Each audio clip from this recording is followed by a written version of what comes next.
की पुत्री का मेरे पुत्र से विवाह की पहली शर्त यही है कि जंगल के जानवरों की बलि का प्रबंध हमारे समुदाय के आगंतुकों के लिए विवाह समारोह संपन्न होने तक भोजन हेतु करना होगा।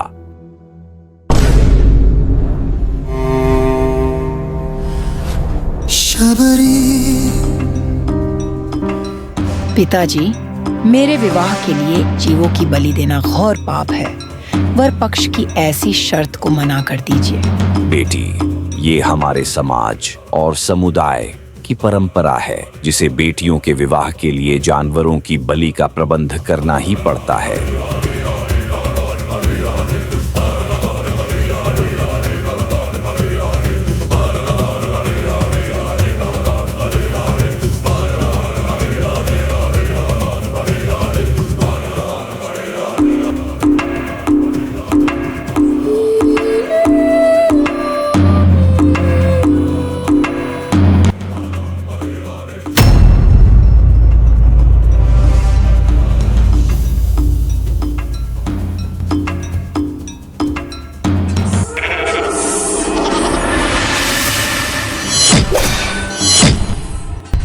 हमारे समुदाय में बिना जानवर की बलि के किसी भी कन्या का विवाह अधूरा माना जाता है।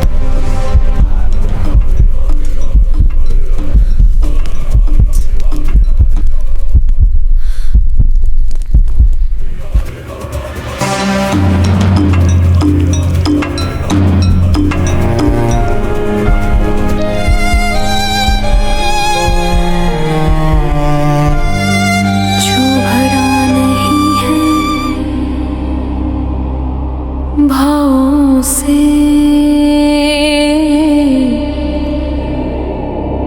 बहती जिसमें रसधार नहीं, वो हृदय नहीं है, पत्थर है जिसमें जीवों से प्यार नहीं।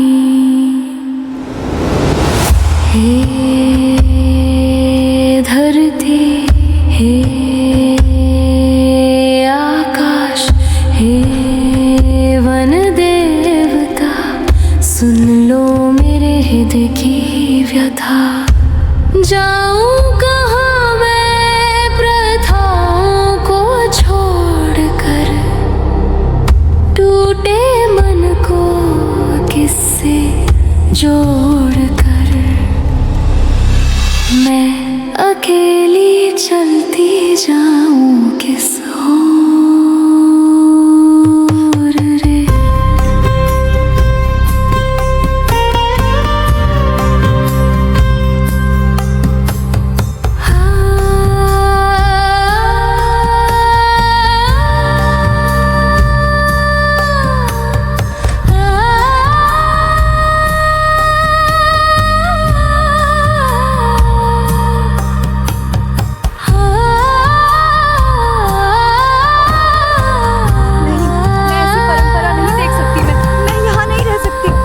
जा रही हूँ।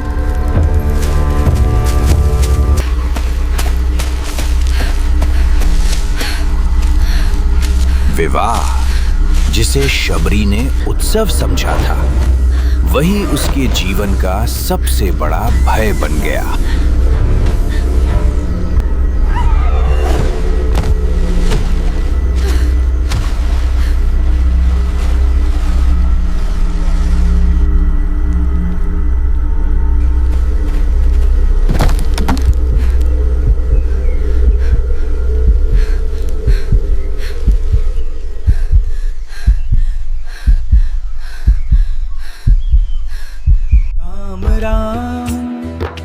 राम राम राम राम राम राम। बेटी, तुम कौन हो? कहाँ जा रही हो? मैं शबरी हूँ। शबरी ने करुणा भरी वाणी में ऋषि मतंग से कहा, गुरुदेव, मेरे हृदय पर एक पीड़ा बोझ बनकर बैठी है। कन्या के विवाह से पूर्व वर पक्ष द्वारा रखी जाने वाली अमानवीय और अन्यायपूर्ण शर्तों को वधू पक्ष को विवश होकर स्वीकार करना पड़ता है। ये प्रथा न केवल स्त्री के सम्मान को ठेस पहुंचाती है, अपितु समाज की सद्बुद्धि और मानवता को भी चुनौती देती है। हे मुनिवर, कब तक हमारी बेटियां ऐसे अत्याचारों का भार सहती रहेंगी? बेटी, भयभीत मत हो, तुम्हारा हृदय शुद्ध है। यहाँ किसी जीव की हत्या नहीं होती।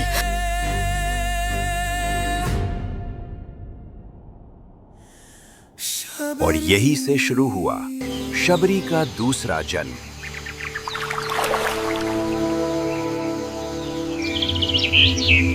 ऋषि मतंग बोले, बेटी, मेरा कर्तव्य आज पूर्ण हो गया।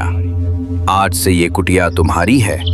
तुम यहाँ निश्चिंत होकर रहो और एक दिन धैर्यवान, सहनशील, दयालु, सत्यव्रती और धर्मज्ञ, सबके प्रति मित्र भाव रखने वाले, समुद्र की भांति गंभीर रूप से परिपूर्ण प्रभु श्री राम स्वयं निश्चय ही तुमसे मिलने आएंगे। यहीं तुम्हारी इस कुटिया में पधारेंगे। एवमस्तु कहकर ऋषि मतंग अंतर्ध्यान हो गए और शबरी अपने गुरु की आज्ञा को हृदय में धारण कर गहन वन में प्रभु श्री राम की आराधना में लीन हो गई। वो हर दिन वन में रहने वाले ऋषि मुनियों की सेवा करती, पशु पक्षियों को स्नेह देती, दया, प्रेम और भक्ति से पूरा जंगल मानो उसका परिवार बन गया। रामा रटते रटते बीती रे उमरिया, बीती रे उमरिया। अरे रामा रामा रटते रटते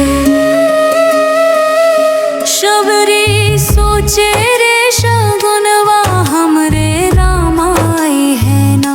हो शबरी सोचे रे शगुनवा हमरे घर रामाई है ना। रामा रामा रटते रटते बीती रे उमरिया, बीती रे उमरिया। अरे रामा रामा रटते रटते।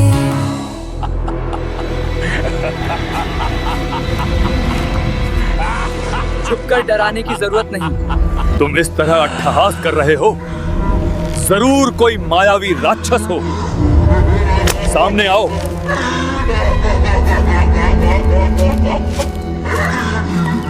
जो भी हो, सामने आकर बोलो।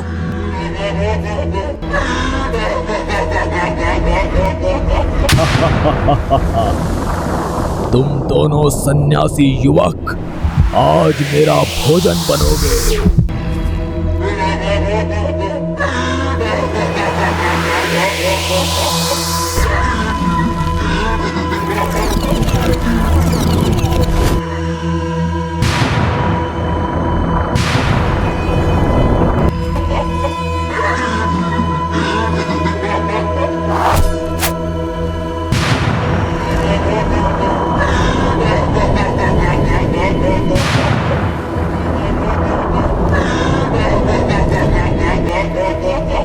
हो तुम दोनों सन्यासी युवक जिसमें मुझसे अधिक शक्तियां हैं, अपना परिचय दो। मैं वनवासी राम और मेरे साथ छोटे भ्राता लक्ष्मण हैं। तुम कौन हो? अहो भाग्य, प्रभु श्री राम की जय हो। हे रघुनंदन, मैं पूर्व जन्म का गंधर्व हूँ। हे प्रभु, पूर्व जन्म में मैं अट्टहास के लिए राक्षस का रूप धारण कर ऋषि मुनियों को भयभीत करता था। इसलिए ऋषि स्थूल शिरा ने कुपित होकर मुझे श्राप दे दिया था। शापित होकर वर्तमान में राक्षस संबंध बन गया हूँ। प्रबोध, मेरा वध कीजिए ताकि मैं पुनः अपने दिव्य गंधर्व रूप में लौट सकूं।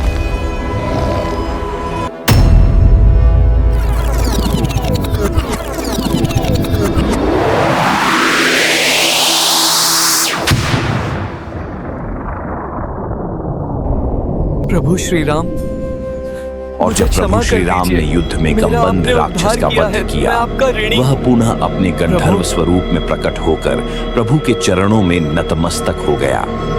विनम्र स्वर में गंधर्व ने प्रभु श्री राम से पूछा कि हे प्रभु, आप इस घने वन में क्यों भटक रहे हैं? श्री राम ने उसे सीता हरण का संपूर्ण प्रसंग सुनाया। प्रभु, माता सीता का पता सुग्रीव और महाबली हनुमान ही लगा सकते हैं। सुग्रीव और महाबली हनुमान, जिन्हें उनके भाई बाली ने कुपित होकर निष्कासित कर दिया है, इस समय ऋषिमुख पर्वत पर निवास करते हैं। माता शबरी के आश्रम के बाद ऋषिमुख पर्वत मिलेगा। आप अवश्य महाबली हनुमान और सुग्रीव के पास जाइए, क्योंकि संसार के सभी राक्षस शासित देशों और संपूर्ण राक्षस जाति की जानकारी सुग्रीव और महाबली हनुमान जी से बढ़कर किसी के पास नहीं है। कमबंध गंधर्व की दिव्य वाणी सुनकर श्री राम और लक्ष्मण फिर शबरी के आश्रम की ओर आगे बढ़े और वहीं से ऋषिमुख पर्वत का पावन मार्ग भी है। लक्ष्मण, शबरी माता का आश्रम निकट ही है। पहले रुककर इस सरोवर में जल ग्रहण कर लिया जाए। रुको, इस सरोवर का जल तुम दोनों के पीने योग्य नहीं। ऋषियों ने श्री राम और लक्ष्मण को सरोवर का जल पीने से रोकते हुए कहा कि यह जल पीने योग्य नहीं है, क्योंकि इसी सरोवर से भीलनी माता शबरी जल भरती हैं। ये सुनकर प्रभु श्री राम ने गंभीर स्वर में कहा, हे ऋषियों, ऐसी भेदभावपूर्ण वाणी आप लोगों को शोभा नहीं देती। आपने माता शबरी ही नहीं, पूरे नारी जगत का अपमान किया है। प्रभु राम के वचनों से सभी ऋषि लज्जित होकर क्षमा मांगने लगे और आगे से भेदभाव न करने का वचन दिया। इसके बाद श्री राम और लक्ष्मण ने उसी सरोवर का जल पिया और माता शबरी के आश्रम की ओर प्रस्थान किया। दया और भक्ति भाव से परिपूर्ण शबरी, जो वर्षों से प्रभु श्री राम की प्रतीक्षा में तपस्या कर रही थी, अब वृद्धावस्था में पहुंच चुकी थी। लेकिन आज वो पावन क्षण आने वाला था, जिसके लिए उसने जीवन भर अपनी पलकें बिछाए रखी। मतंग ऋषि ने उसे पहले ही बता दिया था कि वो प्रभु श्री राम को कैसे पहचानेगी। और रामचरितमानस में गोस्वामी तुलसीदास जी लिखते हैं कि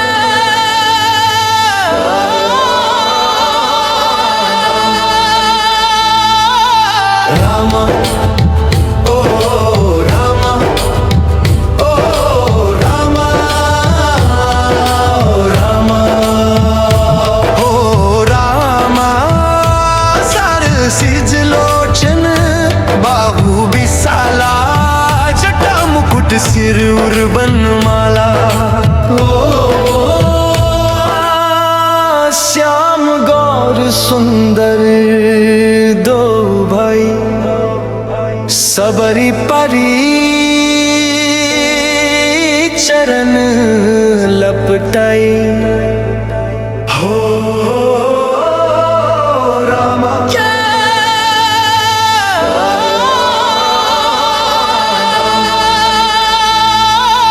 रामा, ओ रामा, ओ रामा, ओ रामा, ओ रामा।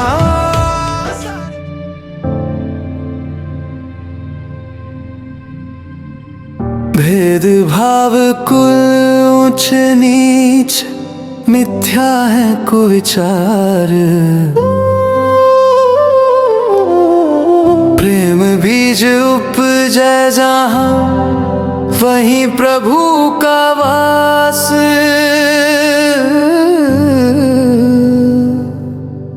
चख चख शबरी बेर दे प्रभु स्वाद ले खाए, भक्ति भाव श्रद्धा जहां वहीं प्रभु का वास।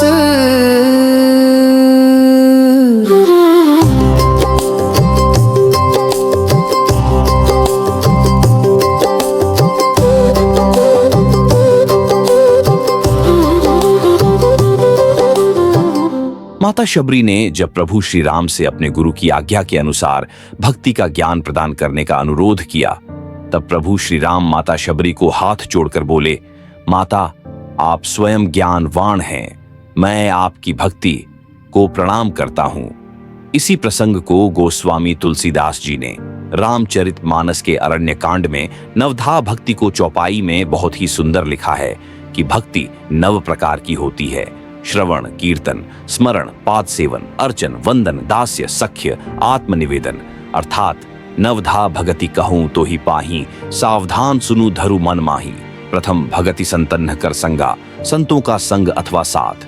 दूसरी रति मम कथा प्रसंगा, भगवान की कथा सुनने में प्रेम, गुरुपद पंकज सेवा, तीसरी भक्ति अमान, गुरु के चरण कमलों की सेवा बिना किसी अभिमान के, चौथी भक्ति मम गुण गण करी कपट तजिगान, कपट छोड़कर भगवान के गुणों का गान करना, बखान करना, मंत्र जाप मम दृढ़ विश्वासा, मंत्र जाप और भगवान पर दृढ़ विश्वास करना, पंचम भजन सो वेद प्रकाशा, वेदों में वर्णित भजन का अध्ययन, छठ दम सील बिरती बहुकर्मा, अपनी इंद्रियों को वश में करना, शीलवान होना और बहुत कर्मों से विरक्ति, सातवां सम मोहिमय जग देखा, संसार को ईश्वरमय देखना और संतों को उनसे भी श्रेष्ठ मानना, मोते संत अधिक करी लेखा, ईश्वर को सबसे बढ़कर मानना, आठवम जथालाभ संतोषा, जो मिले उसमें संतोष करना, पर दोष न देखना, नवम सरल सब संछलहीना, सबके साथ छल कपट छोड़कर सरल स्वभाव में रहना और ईश्वर पर भरोसा रखना।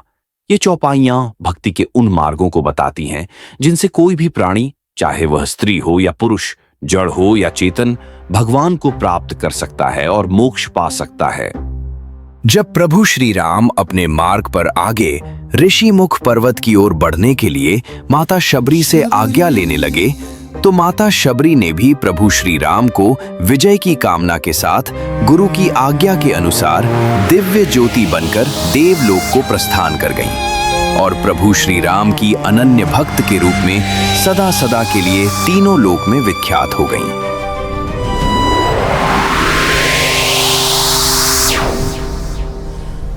शबरी